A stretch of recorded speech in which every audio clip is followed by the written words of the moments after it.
जयराम रमेश जी से आग्रह करूंगा कि वो अब आपको हिंदी में। नमस्कार साथियों, आज 158 सदस्य मौजूद थे, एक्सटेंडेड कांग्रेस वर्किंग कमेटी के सदस्य, जिनमें सारे पीसीसी अध्यक्ष, सारे सीएलपी लीडर, हमारे मुख्यमंत्री और सारे सीडब्ल्यूसी के परमानेंट, स्पेशल और इनवाइटी, कुल मिलाकर 158 सदस्य मौजूद थे। न्याय पथ अधिवेशन में आज एक्सटेंडेड सीडब्ल्यूसी का है और कल एआईसीसी का होगा।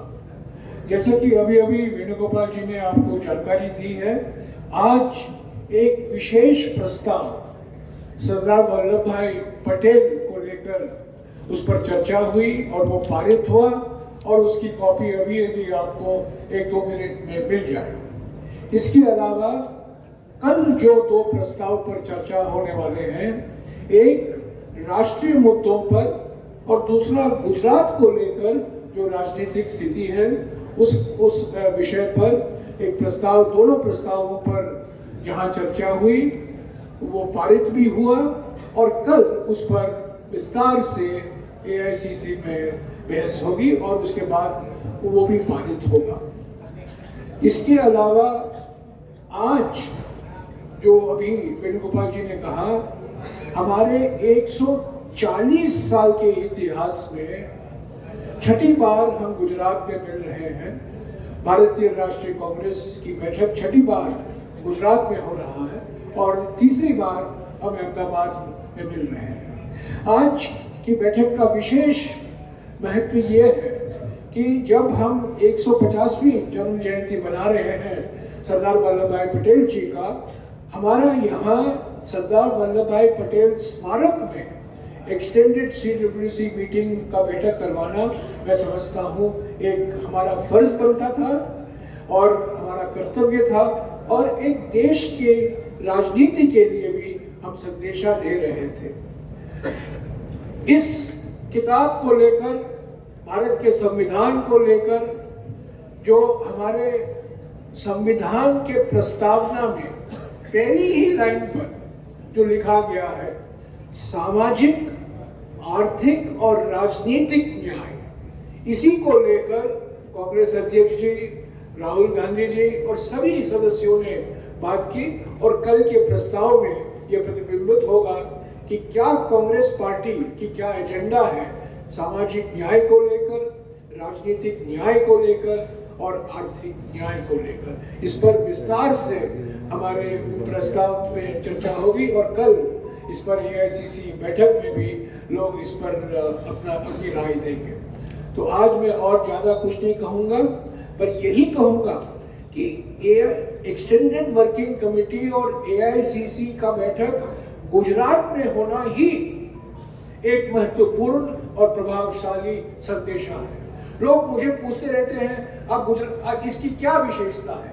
विशेषता मुद्दों पर भी है, पर विशेषता और भी है कि हम गुजरात में कर रहे हैं और 150वीं जयंती के वर्ष में हम सरदार वल्लभ भाई पटेल स्मारक में कर रहे हैं। आपको बिल्कुल साफ हो जाएगा हमारे प्रस्ताव से कि सरदार पटेल जी और जवाहरलाल नेहरू जी के बीच में क्या रिश्ता था, क्या अनोखी जुगलबंदी थी। ये आधुनिक भारत के 2 निर्माता थे जिन्होंने महात्मा गांधी जी के नेतृत्व में देश की आजादी के लिए लड़ाई लड़ी और आधुनिक भारत की नींव भी रखी।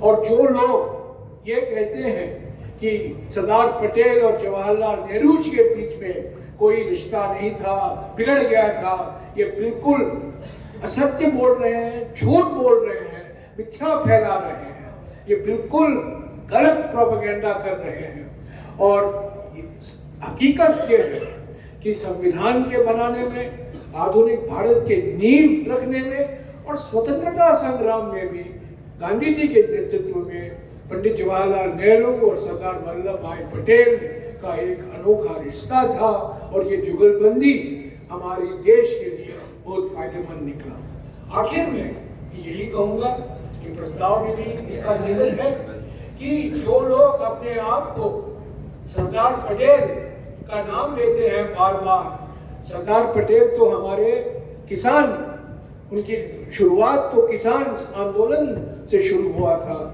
आज जिस तरीके से किसानों के साथ दुर्व्यवहार हो रहा है, किसान संगठनों को बदनाम किया जा रहा है, और जो किसान की मांगे हैं एमएसपी को लेकर, कर्ज माफी को लेकर, और जो अनेक मुद्दे किसान संगठन उठा रहे हैं, जिसका नजरअंदाज किया जा रहा है, ये सरदार वल्लभ भाई पटेल का घोर अपमान है।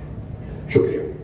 अब आपके सारे सवालों के जवाब कल की विस्तृत प्रेस वार्ता के बाद। Venugopal ji, एक सवाल ये, Priyanka Gandhi is a very senior leader of the Congress party. Why was she not present today during the meeting? Any specific reason? Venugopal ji, इधर. I am asking about Priyanka Gandhi ji. She's a very senior leader of the party. Why was she not present today? Any particular reason, please? She already had been requested to the Honorable Congress President for a leave in this AIC session and also for the Parliament session. Why? Because she had a pre-engagement in the abroad. That's why she requested for a leave from the party. Party already granted her. आप भी सरदार वल्लभ भाई पटेल आज 35 सदस्य नहीं मौजूद थे, तो एक को निशाना बनाना सही नहीं है। 35 सदस्य नहीं मौजूद। सर, आप भी सरदार पटेल की बात करते हैं और बीजेपी भी सरदार पटेल की बात करते हैं, लेकिन जिस जगह आप बैठे हैं, सरदार वल्लभ भाई पटेल नेशनल मेमोरियल है, ये आपको कोई ट्रस्ट की जगह, और इसी को कमर्शियल टैक्स यहाँ से गवर्नमेंट वसूल करिए, इस पर क्या कहना है? गांधीवादी संस्थाओं पर एक आक्रमण हो रहा है।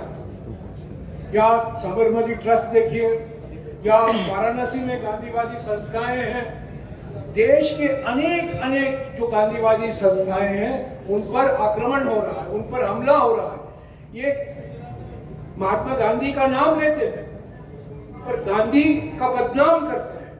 एक ऐसे सांसद हैं, बीजेपी के सांसद हैं, जिनको पूछा जाता है कि क्या आपकी राय है, गांधी या गोडसे, और वो सांसद का जवाब है, मुझे सोचना पड़ेगा। ये उनकी मानसिकता है। बार बार गांधी का नाम लेते हैं, पटेल का नाम लेते हैं, पर असली बात ये बार बार महात्मा गांधी और सरदार पटेल की विरासत को बिल्कुल एक सिस्टमैटिक तरीके से, व्यवस्थित तरीके से उस पर हमला कर रहे हैं। Sir, the resolution of restructuring. Sir, the Congress has been talking about empowering DCC presidents. Was there a specific discussion on that and a decision made on what exactly, how they'll be empowered and what specific powers will they be given? We already had been decided on that issue. Because empowering of the DCC president and duties and powers of the DCC have been discussed in various forums. Already, General Secretaries in charge of meeting have been approved that proposal. We are going to roll out that proposal in few future. You will talking about बाकी सारे सवालों के जवाब कल देंगे। धन्यवाद, thank you.